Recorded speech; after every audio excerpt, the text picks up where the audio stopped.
I think presence is what gives joy. And when you're so focused on, you've done the preparation, you have the tools. I often see, let's work on the confidence in being present. Being able, when you're present, it means that you can be responsive and have confidence that you can pull upon tools and be in the flow.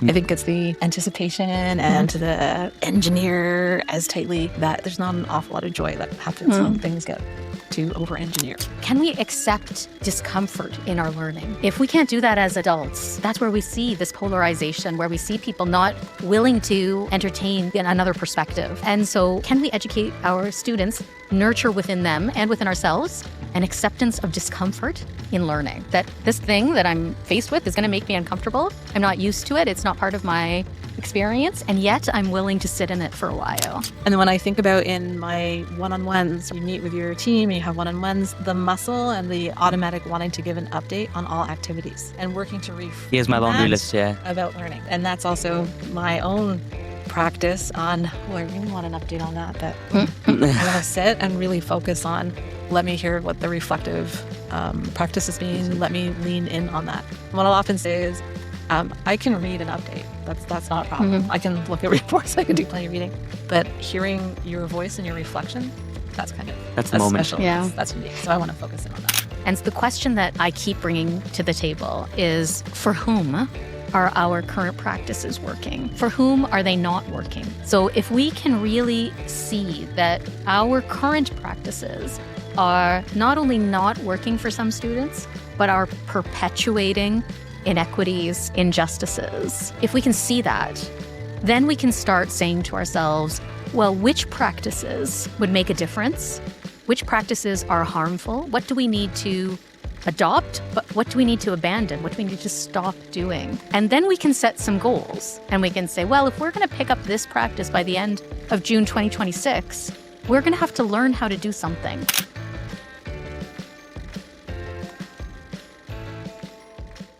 Hey there, welcome to the LearnIt Podcast. I'm your host, Dheeraj, and I'm super excited that you're tuning into our podcast today. I love having these conversations. We're so blessed to be around so many cool leaders in education today. And I think that these conversations really put light as to all the awesome work that's going on in this industry. One ask I have for you is if you could just take a moment to hit that subscribe or follow button, it would mean the world to me. It helps us to continue the work that we do it in a meaningful way. But I hope you enjoyed the episode. Thank you. All right, Elisabeth, Usha, thank you for joining us today. You've both got very interesting stories from my research. Neither of you currently work at a school. However, you do a lot of work with education leaders in the school world. I'll start with you, Elisabeth. But what do I need to understand about your earliest context in order to understand what you do today and why you do it? Well, I think I wasn't born in Canada. And so my parents came for an opportunity. There's a big emphasis on education. And early on, I had predominantly my schooling in Quebec. My mom was a nurse, but she was a licensed professional. She had a license to nurse. The language law is very changing, and she had to demonstrate that she had the credential to speak French. And for me, it meant that my mom, to get the qualification, she had to be away from the family for weeks and days at a time in class, going to training, going to learning programs to get the necessary qualification to get her license back. So my experience was, learning takes you away. It could be really hard. This doesn't seem fair. Surely there must be a better way. So that framing, I think, very much brought interest in learning, education as a possibility. And fast forward when I decided to pursue education and learn about it, I studied under a Bachelor of Education. I was fortunate to be introduced to that education doesn't necessarily happen in a classroom, and that kind of connected some worlds for me, and I became really interested. Interesting. Well, thank you for sharing. Usha, how about yourself? I was really lucky growing up in my family. My parents always assumed that I was going to be something. And from a really young age, I was always included, and there was always this expectation or assumption that I would participate, that I had something to say, of value, that my opinion mattered. And I think that really shaped for me what I thought was obvious for all young people, is that our opinions would matter. I think that was just a big part of who I was growing up. I mean, I remember after I didn't know what I wanted to do through my undergraduate, and deciding, I was deciding between a few different things when I graduated. And I remember saying to my dad, I think I'm going to be a teacher. And he was disappointed. And he said, Usha, I thought you were going to be the Secretary General of the United Nations. And that sort of, I think I can do good things here too, Dad. And yeah, so I think that understanding that, or belief that was an open world of possibilities was really critical to my upbringing. You also spent time at OISE, and you mentioned that you decided and you shared with your father that you're going to pursue this path of giving value back to the world through education and through teaching. It was something, from what it sounds like, something that you realized at a relatively earlier stage, like maybe after undergrad. A lot of people realize it a little bit later on, some a bit earlier on. But when you look at, and this is a completely different type of question, but when you started in education, that must have been a couple of years ago. And when we look at teachers today and we look at what they have to go through and in terms of the type of role that they have to play, how do you feel that that role has changed? And another way of thinking of that is, if you were to go back to being a teacher, what would you do differently versus when you had started out in being a teacher? No, everything. I would do everything differently. Yeah. I think it's something that I really, it always pulls me. Like, I wish I could be in the classroom now and knowing what I know now, or having some of the skills that I didn't have then. I think that the world of teaching has changed a lot. Many things have changed. Especially in the most recent years. You said it was a couple of years ago, but it's a lot more than a couple of years ago that I started in education. Oh, you look very young. Oh, thank you for saying so. Well done. And I guess the complexity of teaching has changed quite significantly. Students are coming in with complex needs. And I think that the confidence in public education has sort of waxed and waned over the years. Yeah. When I was first hired, after being my first 3 weeks on contract, we were out on the picket lines. That was right away. We had 3 weeks on the picket lines, and but there was support for public education, and we felt like we would have the support to do the things that we needed to do, even though it was really tough. Now I feel like in education, teachers are feeling very much pressured by the variety of different needs that they see. And also, I think there are more boundaries in terms of preserving your own well-being. I think, having been through COVID restrictions, educators are thinking about, what does it mean to do this job in a way that I don't burn out? Yeah. And I think when we started teaching, we said yes to everything. And so people who are educational leaders now have that as their experience. Right. And it feels very frustrating when you're faced with young educators who are saying, no, I'm not going to do that. Yeah. And I think it's important for us to find new ways. I think there's a real opportunity here that's come after COVID restrictions to think of new ways of supporting educators and having their back, and so that they can do the best for students. So it doesn't become educator well-being that somehow compromises student learning, but also student learning doesn't burn us out in our efforts to give everything that we have to students. Yeah. It's really tricky now. No, I agree. I mean, I think that a lot of the way that I look at it is usually people that end up teaching do it most of the time, hopefully, for the actual love of being able to teach. There's a certain joy that they get from being in a classroom and working with students. That also has, for different people, a certain line. So after a certain point, they lose that desire because of so many external factors that eat them up, eat their time up, and that. So it becomes more challenging to rediscover that sometimes. Elisabeth, from your experience, similarly too, working with education leaders and similarly, what do you find as some of the biggest battles that we're fighting in education today? Well, I just love the framing where you're, thinking of these conditions, right? Like, what are these external factors, and how is it that those conditions can enable, can disable? Where and how can we actually improve conditions? So for as much as we'll focus on the individual and their skills and development and their capabilities, there's only so much that can shape. We need to have the framing and the other supports. I think our schools, in general, our system is trying to respond and be of service in so many ways that how do you keep the scaffolding up? And so when we talk about, I hear the term teachers need to teach. Okay, let's think about that on the broad spectrum and what that means, and the care and the readiness and understanding the needs of that learner. There's a context, there's a background, all of that comes into these school environments. I think there's more pressure when we think about well-being and the needs from the psychology of care, the influence and the adjacency of health and health systems, the adjacency of policing systems. They all come into this school environment. So who is the school in the community? There's an awful lot of expectation and pressure for these schools and what we're asking of them from a performance standpoint. And there's only so much that one can ask and so many roles that can actually hold up that building, right? So those are the things that I find absolutely interesting and fascinating, and where may there be some incremental shifts and opportunities. And that's where considerations around policy come in, considerations around legislation come in, consideration around operating budgets and all of those come in. Do we have, the right ingredients? We should, always be looking and examining and seeking for where we can see improvements there.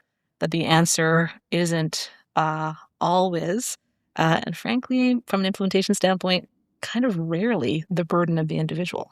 There's a lot of other factors in and around it. So that's where I like to hang out in those factors and try to understand them. Yeah, it's easy to overlook them and just say there's an individual, and then you're just focusing on one person trying to solve the problem in that way. But that's Band-Aid, right? I think it has an effect on one's well-being. So if you feel that you have this, insurmountable accountability, then where and how, who's supporting who?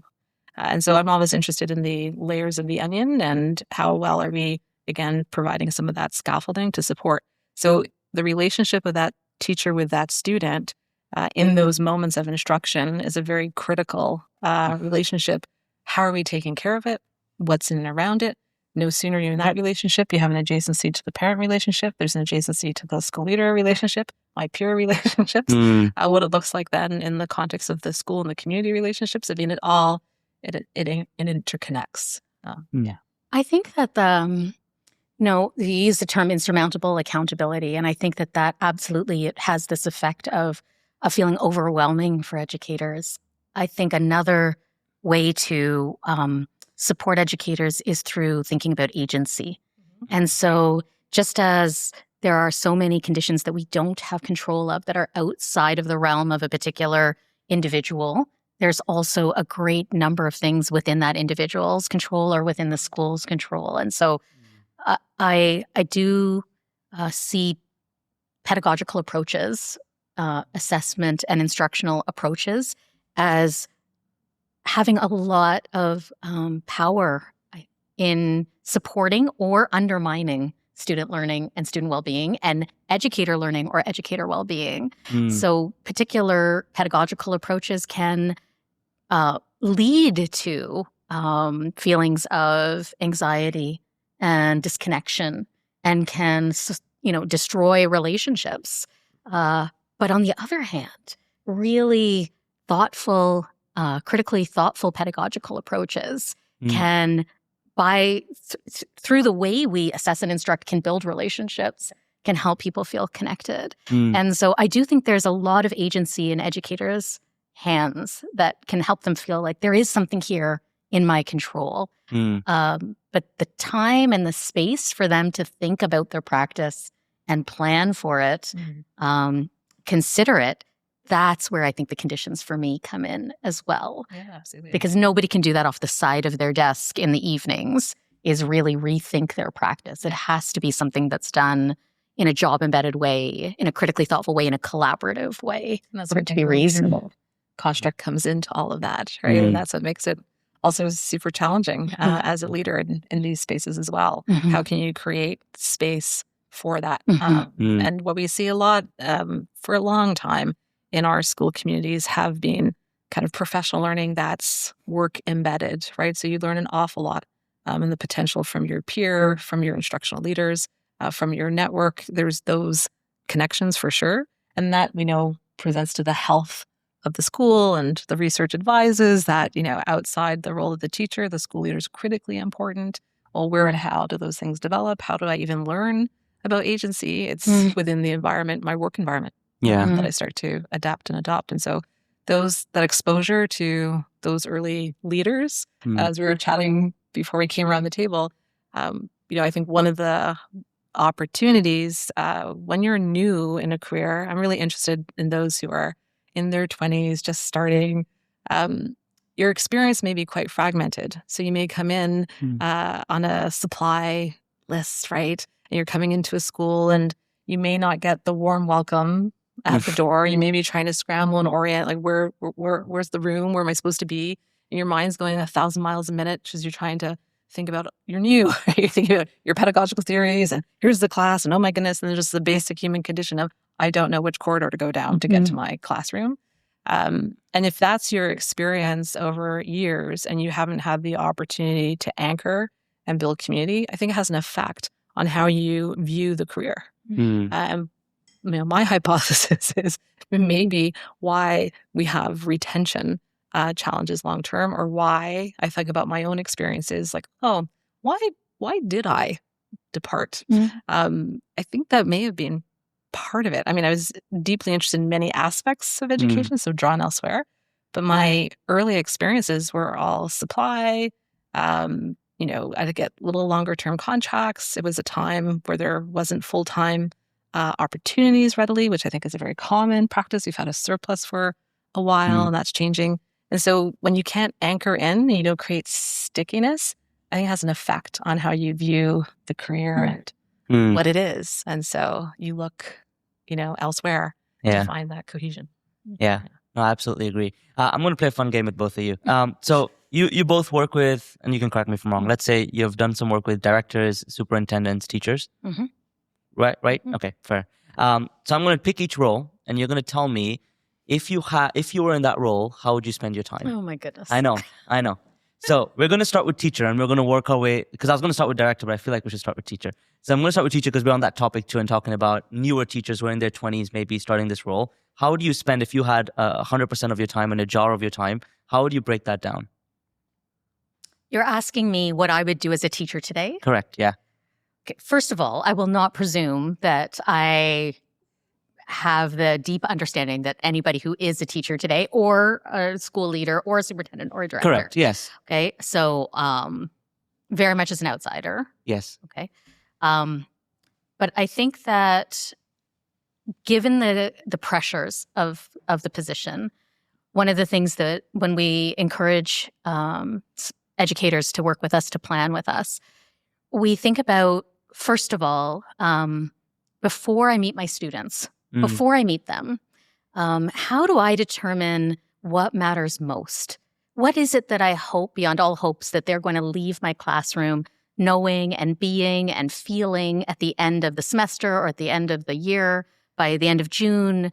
What are those really core competencies and key concepts that I want them to walk away with? We know that 90% of what kids learn is probably going to evaporate out of the top of their head before, as they walk out the door in June. So what is so important for me and for them and for the world that sticks with them? And so I think that in terms of how to spend my time as an educator, what I would hope is that I would spend some time really understanding what those core competencies, key concepts, what those takeaways were. Okay. And wherever they come from the curriculum, they come from global competencies, they come from understanding what's, required at the next grade. And then I think when I met my students, I think I would want to spend as much time really deeply understanding them early on, and then having practices to learn them in an ongoing way. And not just here's an autobiography sheet, what do you like to do on the weekend way, but really, how do they engage in learning, and what has helped them in the past in classrooms, and what has actually squashed their thinking in the past in classrooms, deeply understanding them. And then I think finding regular ways to make their thinking visible, so I can understand what strengths they bring to the classroom, to learning, and where I can further develop their strengths. And I think taking that approach would require of me to plan ahead of time, but to have a system. Because I think when I was a young teacher, you were every night up until midnight looking for the perfect YouTube clip. Well, this was pre-YouTube. No, but anyway, I'll date myself. Yeah. But you were looking for the perfect thing that was going to engage them. Yeah. And I think that a broader approach to planning, a critical inquiry approach to planning, lays it out for me so that there's a framework in which I'm operating every day and I'm not scrambling every day. Yeah. So that's what I think as a teacher, I would spend my time doing. I have one follow-up with you. One thing I found very interesting is find ways to show students learning. I think you used a phrase for that as well. How do you do that? Is that like I'm opening up like a discussion and we're all going to talk through it? Like, what does that look like in a school for us to imagine that? How do we find ways to let students express their learning in the classroom? Yeah, so we at the Critical Thinking Consortium, we center thinking as because we know that student learning is unlikely to happen in ways that are deep and transformative and transferable unless they are really thinking about something. They're thinking critically, they're thinking creatively, they're thinking collaboratively. Right. So how do we make student thinking visible? We want to create opportunities for them to think about something. And that means we use a critical inquiry question or a critical inquiry challenge that invites them to examine their current ideas, to look at some evidence, to draw on some background knowledge, to talk to peers in a variety of ways that they can offer a response to a critical inquiry question or challenge. I think that discussion is one way. It's not the only way. What's an example of a question of critical thinking? Is it like a how might we statement? Like, what's an example? It could be. I could do a whole seminar right now. But I'll just say we look at 6 different ways to frame a prompt that invites critical thinking. Okay. So I can ask you to critique something. I can say, here's a thing.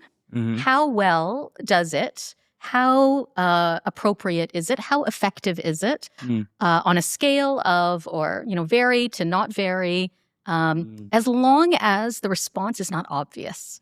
Okay. There's multiple plausible options. Right. You could look at the same thing, examine the same evidence, right, consider the same criteria, and come up with a different response.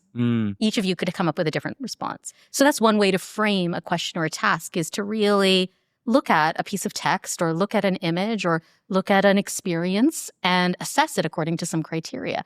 But there are 5 other ways. I could ask you to look at 4 things, 3 things, and select which of them best meets that criteria.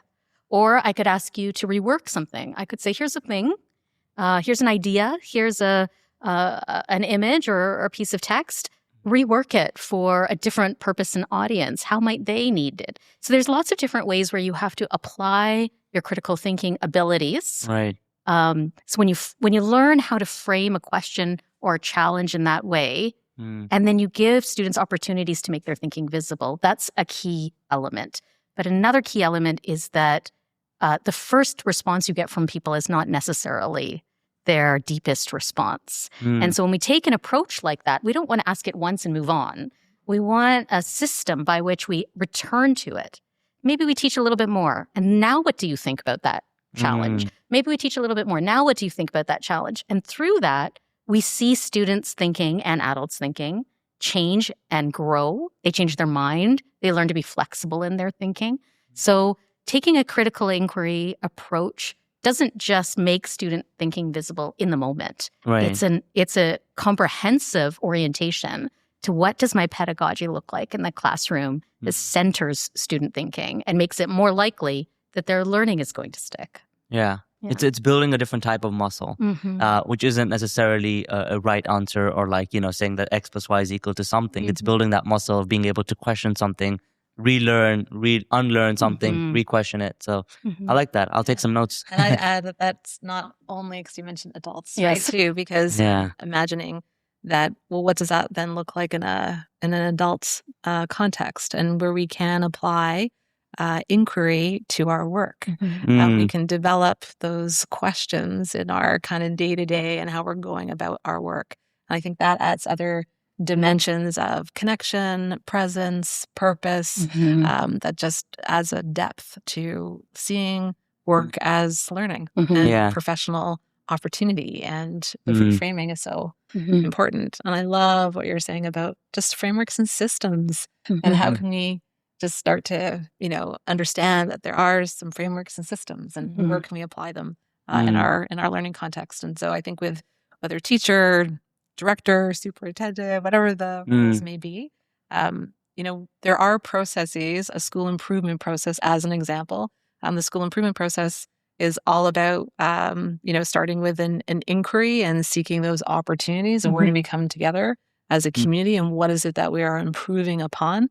I adore that about our systems and how improvement cycles work, because built in that are these opportunities for inquiry. When you have that affects the culture, and that culture comes into the pedagogy, and that comes into the learning. So it's, all interconnected in that way. But I think presence is what gives joy. And when you're so focused on, you've done the preparation, you have the tools. I often see, let's work on the confidence in being present. And being able, when you're present, it means that you can be responsive and have confidence that you can pull upon tools and be in the flow. I think it's the anticipation and the trying to engineer as tightly that there's not an awful lot of joy that happens when things get too over-engineered. You need both things, right? The preparation and helps you be present in the moment. Right. And how do you enjoy both? But I think presence is... Is there a ritual that helps you be more present? Like, is it like you should meditate before you go into class, or you should be like, I'm just trying to think, because you can prepare and then you're prepared and then you lose a bit of presence when you're in the moment as well. Is there something that you suggest educators can mentally do in terms of trying to prepare themselves before a big day or going into a class that can help them really quickly feel a bit more present when they're in front of those students or the fellow educators? I really appreciate the question. It's one of the things that we're actually looking at quite closely to determine, like, where do the methods, where can they come from? What can we pull upon? As a team, we've been on a bit of a journey and involved in a bunch of exploration in this area. My active reading right now. So one of the books I'm reading from a wonderful Rinpoche of the Pristine Mind Foundation, his work, The Pristine Mind, that takes, from Buddhist teachings. Then also reading The Bullied Brain and understanding the neuroscience and what do we understand now that hasn't yet come into implementation. And so we know there are physiological effects when we, get overwired. That can have an effect on our memory. It can have an effect on our overall cognition. So there are techniques, whether it's a breathing technique. And so some of these techniques that come from very amazing ancient teachings and traditions, that how do they come into our current practice? And so there's elements in that I think form into how we can understand more about well-being, but what are some of the frameworks and the practices that we can draw upon. So it's an area that I'm actively engaging right now, and just really thinking about just mental discipline, where, we have when those mental events, you get caught in your head, and how those can frame how you see what's in front of you and what's before you. And so can you clear that, and might you see it differently? And so things like the inquiry and the critical questions and the many ways to ask a question, all of that is just really good for the brain. Yeah, I completely agree. And I also think that right now we're at a point in education where so much has changed in the last couple of years, even with AI and how much it's influenced our classroom and our teaching and our learning. That's going to play a huge role in terms of our interaction with students. What's your perspective on the future in terms of when you look forward with your work in the next couple of years? I think AI started even pandemic, I would say people were talking about it. I find that now we're at a little bit of a different stage from my interactions, where it's less about, is this going to have an influence, to it is going to do something, how can we make sure we make it the most positive influence it can have for our kids? But how do you see, the impact of artificial intelligence in our classrooms, and especially for our education leaders right now as they're thinking through what's the best way to go about implementing this? What's the best way to make sure that we still be present with a child and not just leave them with a computer and a chat window open and let them have a whole conversation? So how do you see that future shaping up right now? It's a big question. Yeah.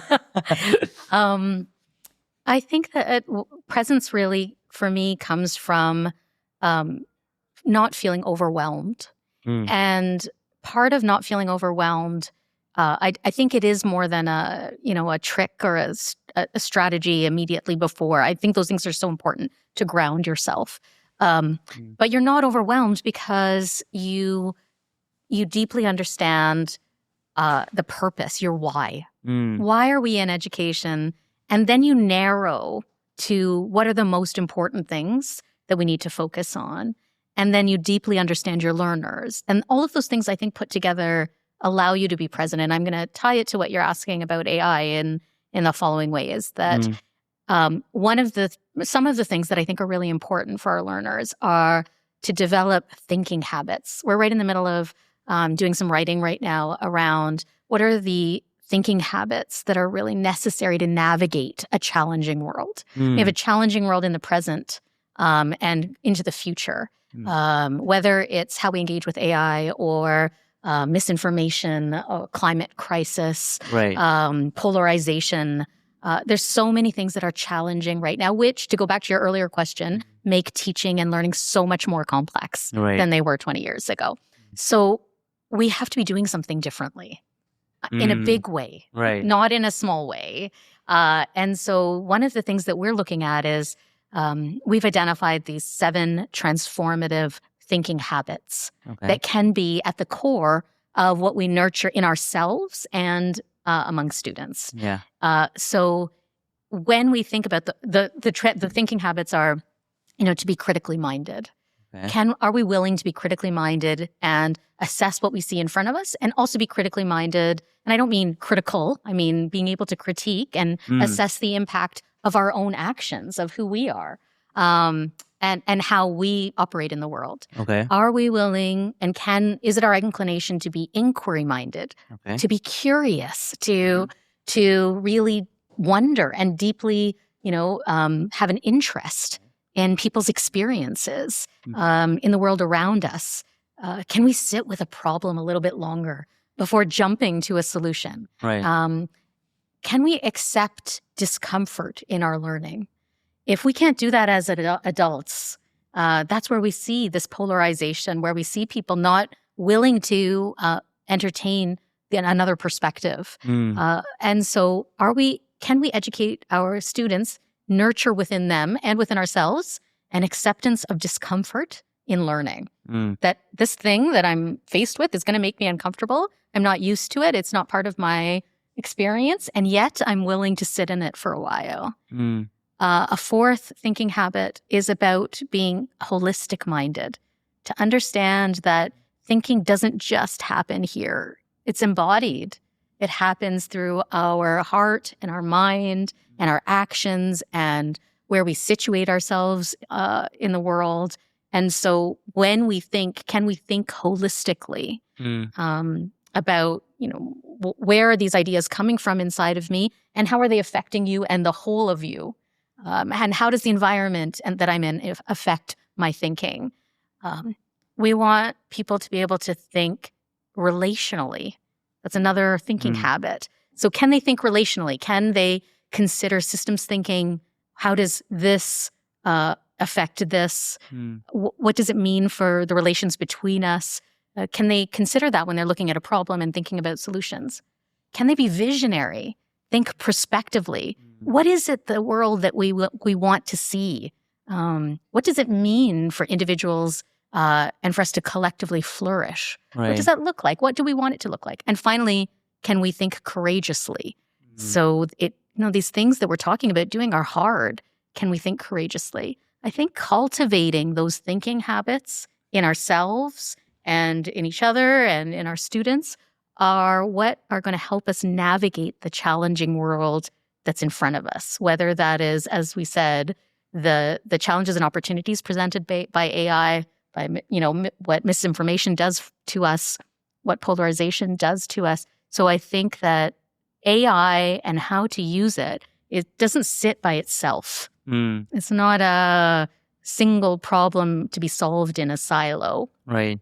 And so how might we take a holistic approach to thinking about why are we in this in the first place? What can education do? What what we dream about. I actually think that type of thinking is what brings us back as teachers to why we went into it in the first place. I think it keeps us from dropping out is, now I'm excited about this work and what it could accomplish. I don't know if that answered your question. No, it does. It does, because you're thinking about the fact, and I think that's how when I speak to, and I look at it today through the work and the visits with schools, the ones that I find are the happiest. I'm not saying the most successful, because it's very relative to say successful, but I find the most satisfied or happiest are those that have tried to integrate it into the system itself, rather than looking at it as an isolated piece to solve a problem, to put out one policy that says, if in this assignment you can't use it. Like, that's not the right solution, versus thinking of it as an integration in terms of how does this become part of our lives? And not just the students' lives, but the teachers' lives and the superintendent's life and the director's life.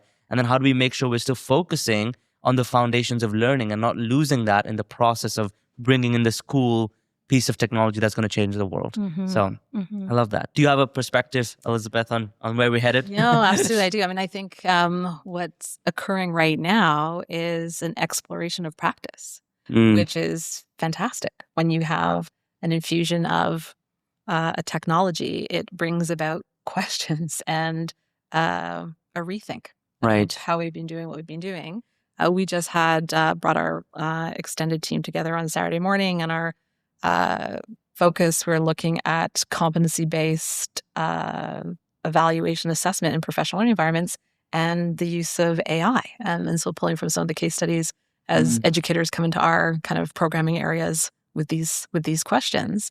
And so it's bringing about a bigger exploration about, well, how are we doing assessment? What are the ways that we can be thinking about this differently? That we can't just wait on policy, that it's real now, and how are we responding to it, and what does it look like? And I agree. I think there has been this more of an integration. It's a bit, not wanting to just compartmentalize AI, but we have been through an awful lot of series of significant technological interventions in our time. And so I do like to harken back to how the Ontario Institute for Citizen Education, when it was created and why, right? So 1965, at the time, the conversation was television, and it's going to revolutionize the classroom. It's going to change how we teach. It's going to impact this world because of this medium, this way of messaging. And that was at the time in the 60s where we had, TVO was created, all of these considerations around this medium. And, there's been series since the advent of the internet and the information highway that you're going to be able to do X and Y, mobile devices, and now you have access to information. What does it mean? How am I going to teach?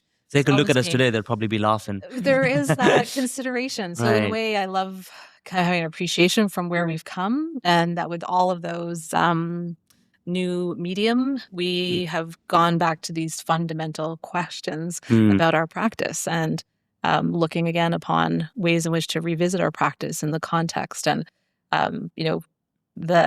to your point as well, do you ban it? Do you stop it? Do you try to contain it when you have something that you're kind of immersed within? It's societal. So the schools and all the wonderful professionals that occupy them have done a phenomenal job, I think, in reevaluating practice and thinking about new ways. But maybe what some would say, I'm going back to the Socratic methods of oral traditions, thinking about assessment in that way, which is kind of fun when you think about the broad spectrum of what we were able to do. I remember doing a PD session. This was probably 2022 end.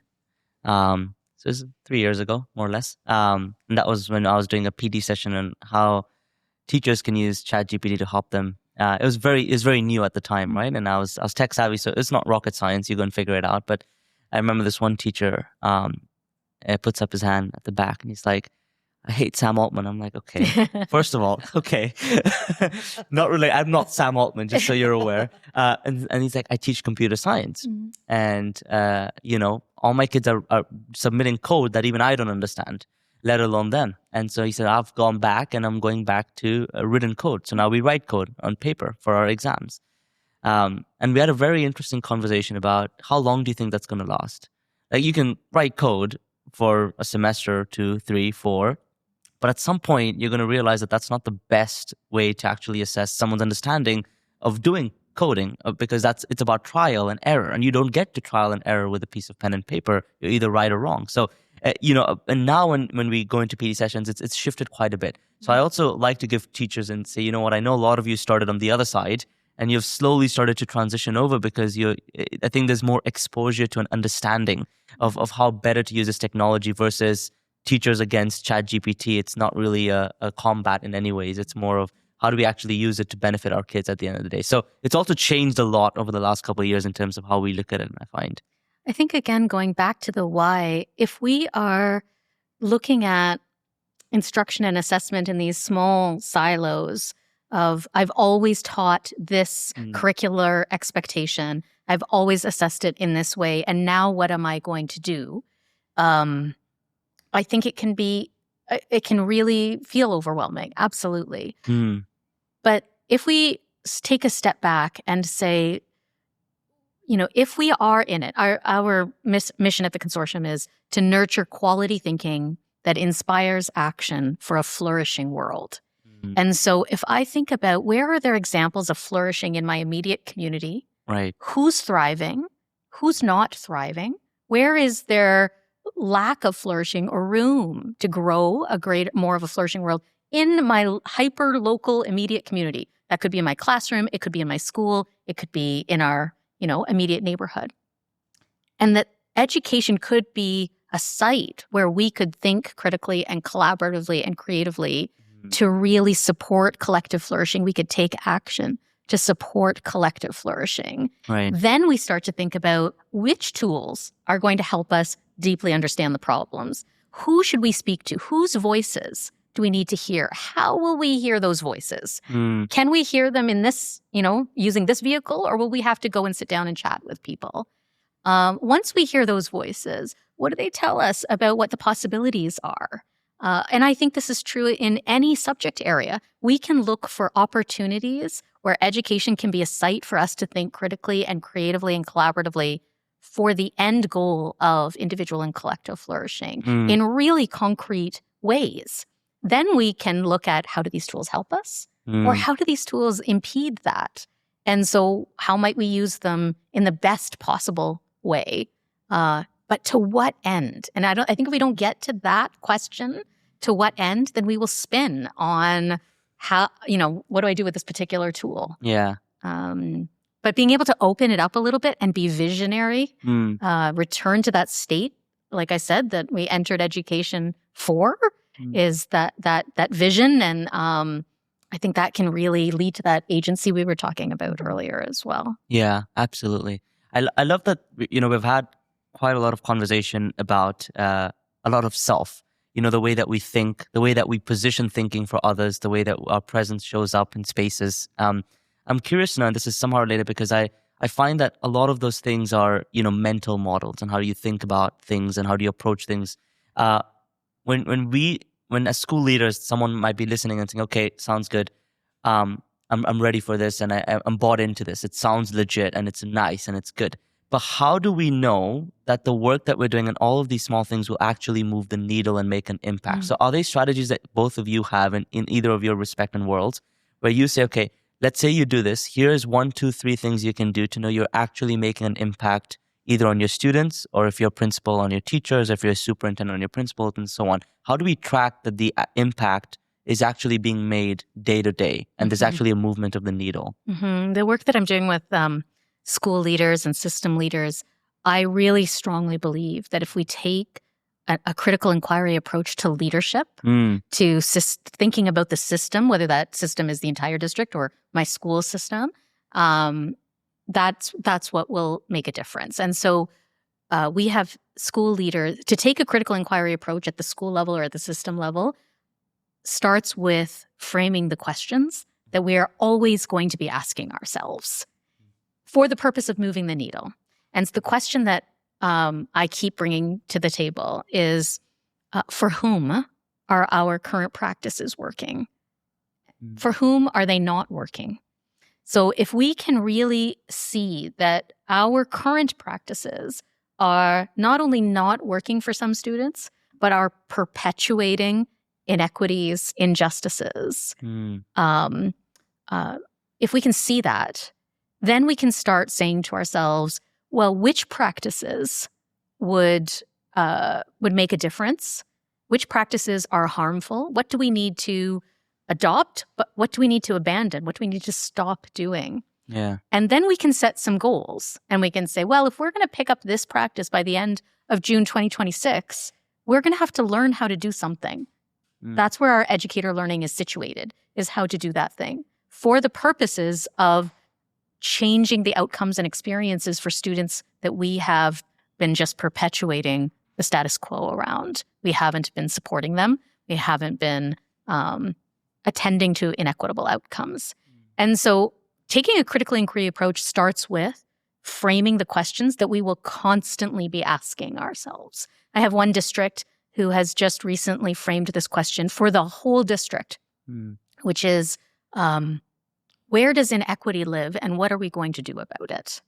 And so when you take on a district level critical inquiry question, it means that the district is examining their practices. How are they going to find out where inequity lives in their district? They're going to have to really look at the data. They're going to have to look at patterns in the data. They're going to have to look at which populations of students are we not serving consistently over time. It's a pattern. And then we're going to have to think about where in our practices is inequity perpetuated? And which of those, how do we change those practices? How do we learn to change those practices? And then the monitoring comes in looking at implementation. Are we changing those practices?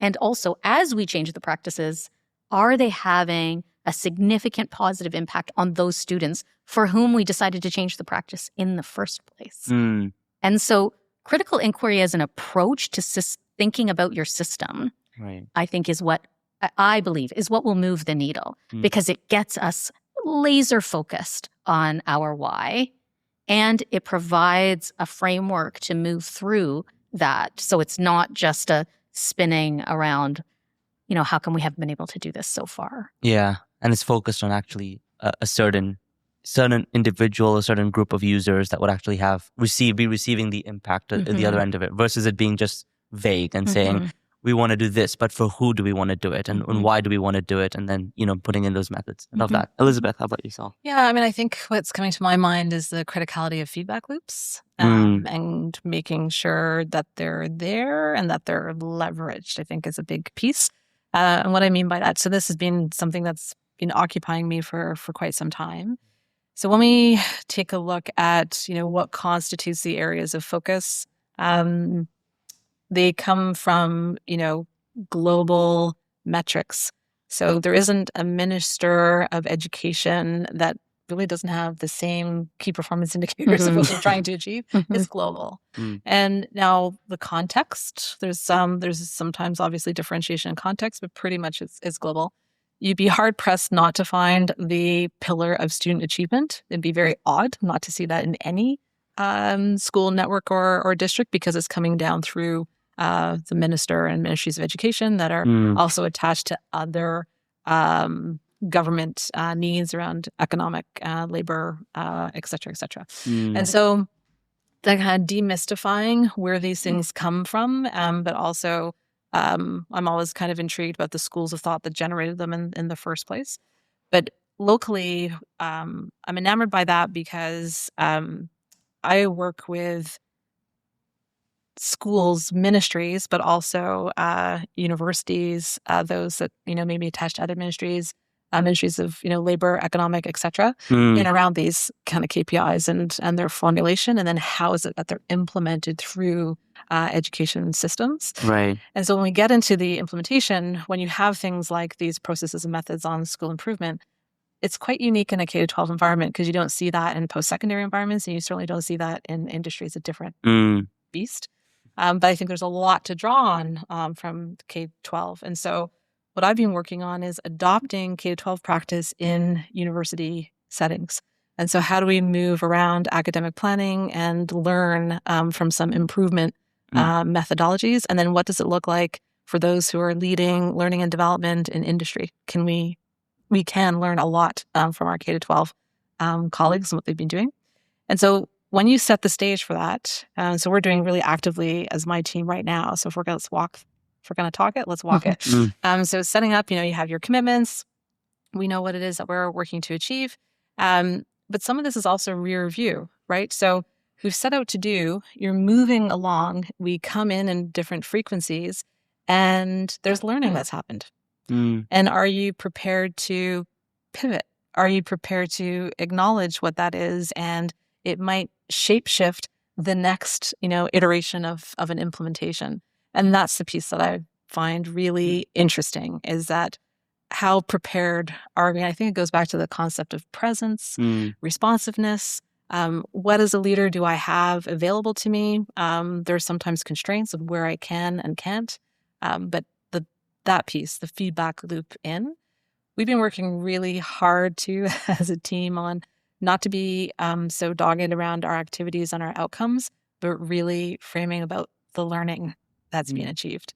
And it's a different muscle, because we're so driven on outcomes. Yeah. And that is really difficult, even the language to bring that in. But I think that's where the kind of rubber meets the road. And then when I think about in my one-on-ones, right? So you meet with your team, you have one-on-ones, the muscle and the automatic wanting to give an update on all activities. Yeah. And working to reframe Here's my laundry list, about learning. Yeah. And that's been our work and diligence on that. And that's also my own practice on, I really want an update on that. But I'm going to sit and really focus on, let me hear what the reflective practice has been. Let me lean in on that. And what I'll often say is, I can read an update. That's not a problem. I can look at reports. I can do plenty of reading. But hearing your voice and your reflection, that's the moment. Special.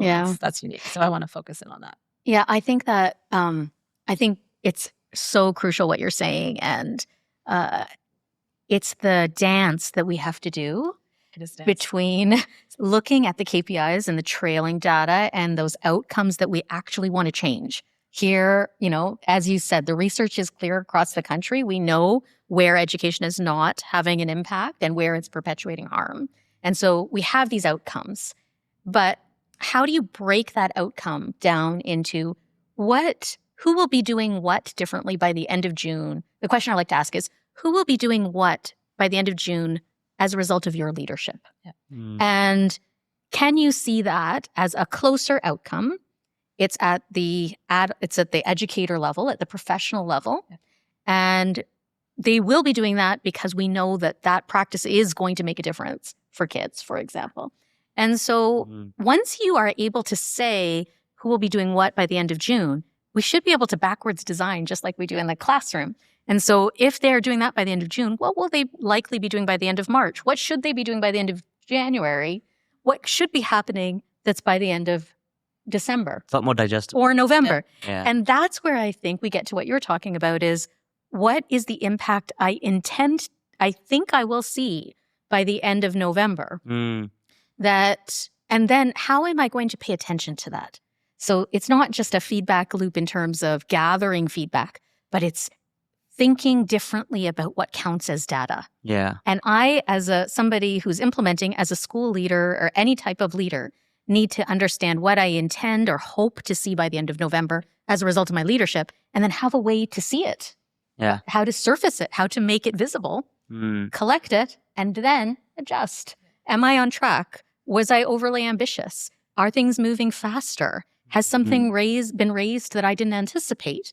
And then I can autocorrect, I can adjust my leadership practices. And so that, when you talk about monitoring, I think people don't have a system by which they turn those bigger outcomes, the trailing data, into more immediate outcomes and then backwards map it so that they can monitor effectively. Yeah. When I think about too, when a professional may say, I didn't get to that, or there's this, a sense of non-achieving. Yeah. And what did you get to? And there's typically a litany of things that were got to. What took up your time? Exactly. Yeah. And they're meaningful and impactful. And maybe there's just a reframing, but there has been achievement. Yeah. And so I find that really interesting, and trying to break, those are mental habits. Absolutely. And again, the system orients in a way to what society does work in that way, right? Yeah.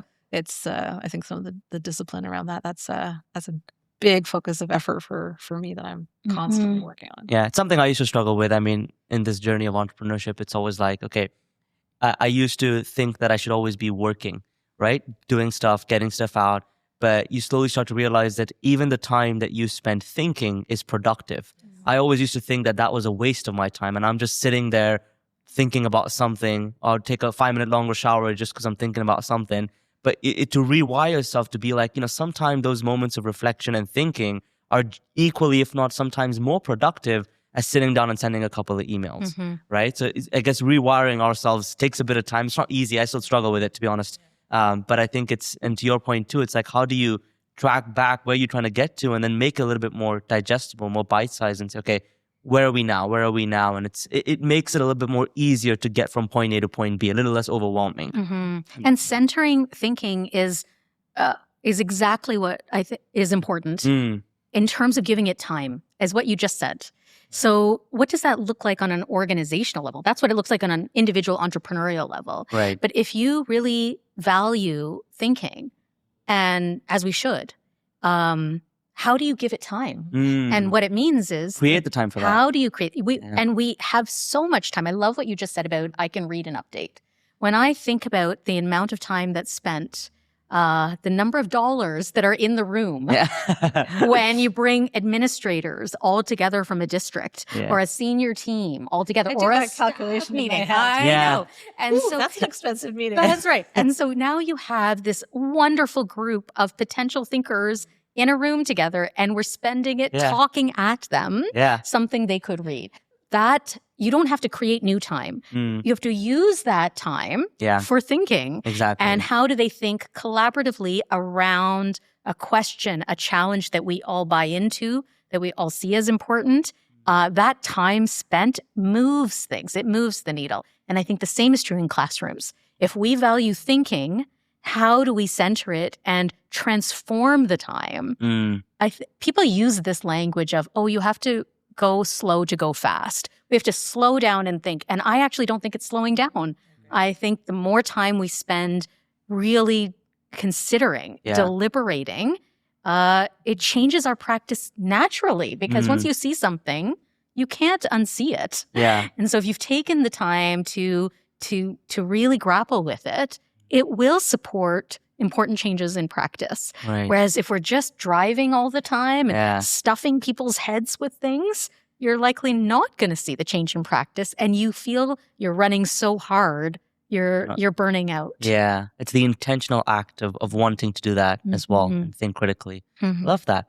All right, well, I'm going to shift gears into a very fun rapid fire round. So I'll throw you each a question, and you can hit me a response in under a minute. I'll start with you, Usha. What is one thing that you'd be most proud to be remembered for? Under a minute. I'm really proud. Really quickly, we had a hiring process last year or earlier this year where we were hiring some senior management directors. And in this time when it's very difficult to get applications for anything at any level, we had almost 50 applicants and really highly qualified senior leaders from across the country were applying to work with the organization.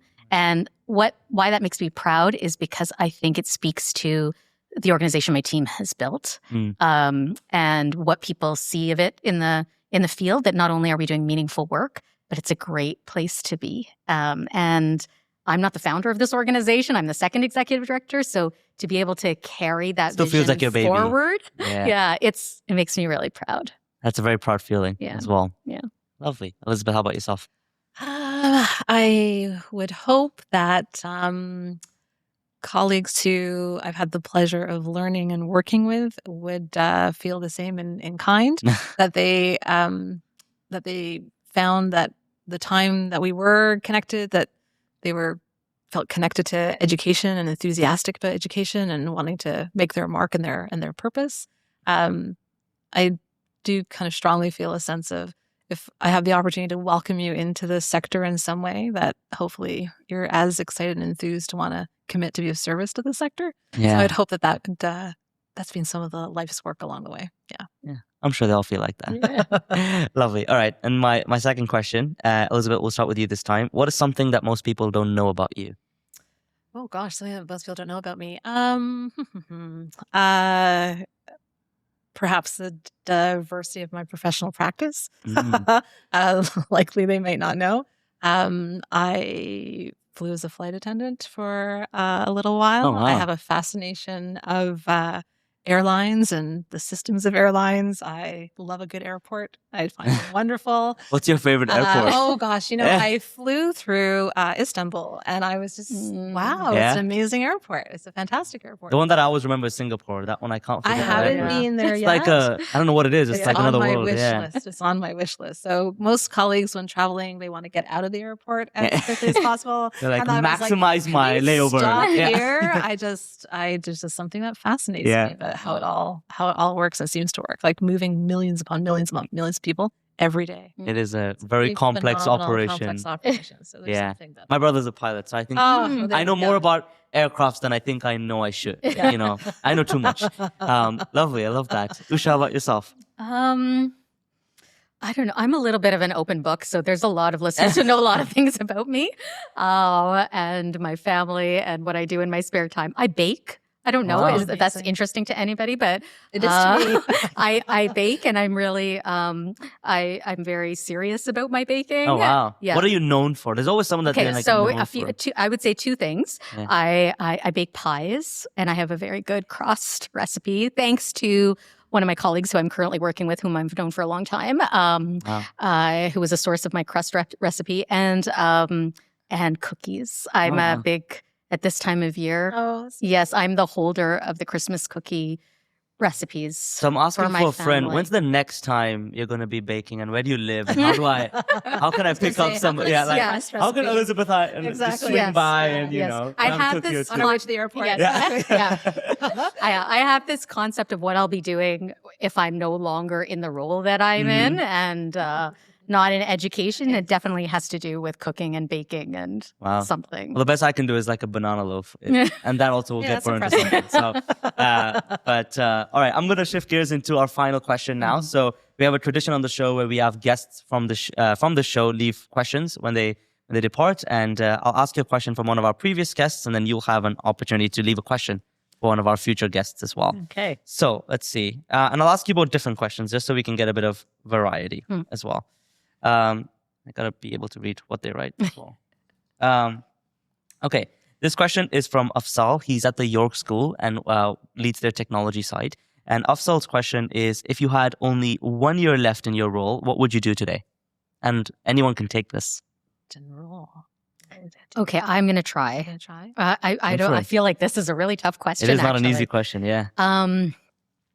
I think that I would spend the year, in addition to, I'm going to cheat, okay? In addition to making sure that there were systems in place for my predecessor so that the work would carry on and be sustained, I think that I would really try to spend the year capturing the stories of the leaders, the teachers, the students, and how they have experienced engaging with a critical inquiry pedagogy and what's mattered for them. I think I would spend the year capturing and elevating their voices and learning from them.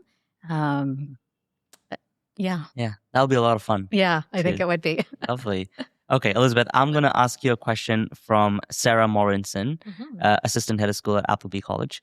And her question is, what's one thing that you learned in high school that you still carry with you today or still has an impact in your life today? One thing I learned in high school.